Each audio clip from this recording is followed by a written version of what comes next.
Perkenalkan, nama saya Mariska Antalanindisa. Di saat ini saya akan menjelaskan tentang sistem perkemihan. Fungsi sistem urinaria. Yang pertama, mempertahankan keseimbangan internal atau homeostatis. Yang kedua, membuang produk-produk yang tidak dibutuhkan oleh tubuh. Yang ketiga, pengeluaran zat-zat sisa organik. Yang keempat, pengaturan konsentrasi ion-ion penting. Yang kelima, pengaturan keseimbangan asam basa tubuh. Yang keenam, pengaturan produksi sel darah merah. Yang ketujuh, pengaturan tekanan darah. Yang kedelapan, pengendalian terbatas terhadap konsentrasi glukosa darah dan asam amino darah. Yang kesembilan, pengeluaran zat-zat beracun. Anatomi sistem urinaria. Pada manusia, sistem ini terdiri dari dua ginjal, dua ureter, kandung kemih, dan uretra. Yang pertama, ginjal renal. Bentuknya seperti biji buah kacang merah atau kara atau ercis. Jumlahnya ada 2 buah kiri dan kanan. Ginjal terdapat adrenal gland atau juga disebut kelenjar suprarenal. Ginjal kanan biasanya terletak sedikit di bawah ginjal kiri untuk memberi tempat untuk hati. Kutub atas ginjal kanan terletak setinggi igal ke-12. Sebagian dari bagian atas ginjal terlindungi oleh igal ke-11 dan 12.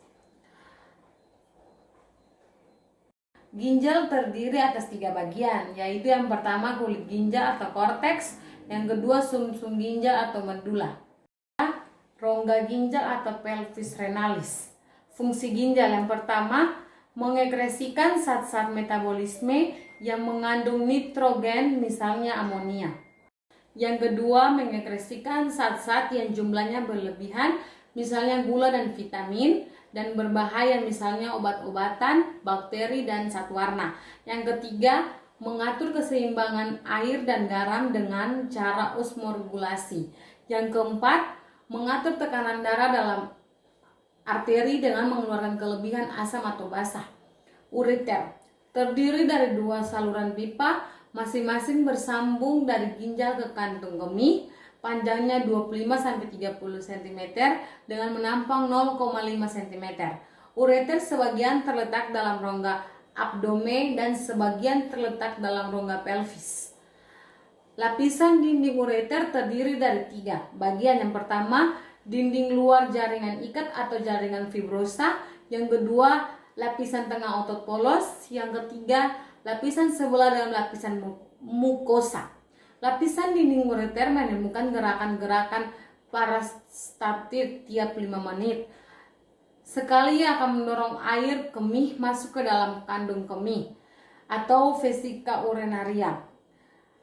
Diekskresan oleh ginjal dan disemprotkan dalam bentuk pancaran melalui osteum uretralis masuk ke dalam kandung kemih. Yang berikutnya, kandung kemih atau vesika urinaria. Kandung kemih dapat mengembang dan mengempis seperti balon karet. Terletak di bagian simfisis pubis di dalam rongga panggul.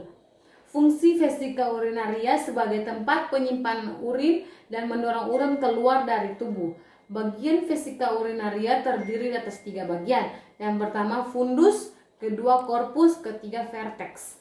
Dinding kandung kemih terdiri dari beberapa lapisan, yaitu peritoneum atau lapisan sebelah luar, tunika muscularis, tunika submucosa, dan lapisan mukosa atau lapisan bagian dalam. Yang berikutnya, saluran kandung kemih atau ureta. Ureta merupakan saluran sempit yang berpangkal pada kandung kemih yang berfungsi menyalurkan air kemih.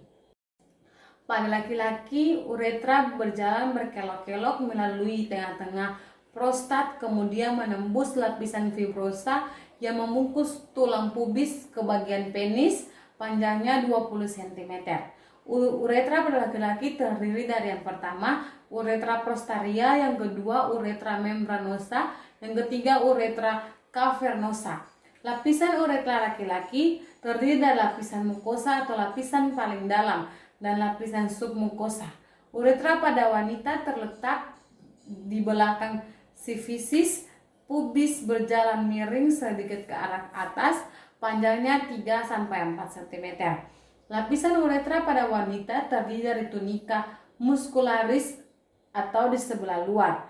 Lapisan sponggiosa merupakan plexus dan vena-vena, dan lapisan mukosa atau lapisan sebelah dalam. Muara uretra pada wanita terletak di sebelah atas vagina, antara klitoris dan vagina, dan uretra di sini hanya sebagai saluran ekskresi. Proses pembentukan urin, yang pertama filtrasi, yang kedua reabsorpsi, yang ketiga argumentasi atau pengumpulan. Kelainan pada sistem urinaria. Albuminuria, suatu gangguan yang ditandai oleh adanya senyawa protein pada urin. Ini bisa disebabkan oleh adanya kerusakan pada glomerulus. Yang kedua, anuria merupakan gangguan kemampuan ginjal dalam membentuk urin akibat kegagalan fungsi ginjal. Yang ketiga, batu ginjal, yaitu gangguan yang berupa endapan kristal kalsium fosfat yang kemudian mengumpal layaknya batu. Yang keempat, gagal ginjal merupakan kegagalan fungsi ginjal yang akut dan dapat menimbulkan nefritis, luka, pendarahan, bahkan fungsi jantung berhenti secara tiba-tiba. Yang kelima, nefritis akut disebabkan oleh penyakit menular, terutama penyakit jengkring atau scarlet fever. Biasanya ini terjadi pada anak-anak dan remaja. Yang keenam, nefritis, yaitu gangguan berupa peradangan pada bagian ginjal yang menyebabkan kerusakan jaringan ginjal sehingga fungsi ginjal sebagai organ ekskresi menjadi terganggu.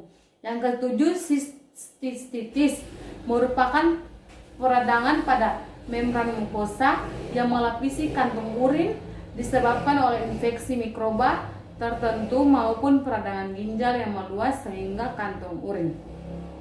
Yang kedelapan, urinia merupakan suatu kondisi di mana darah mengandung zat sisa metabolisme seperti urea dan tidak mampu diekskresikan.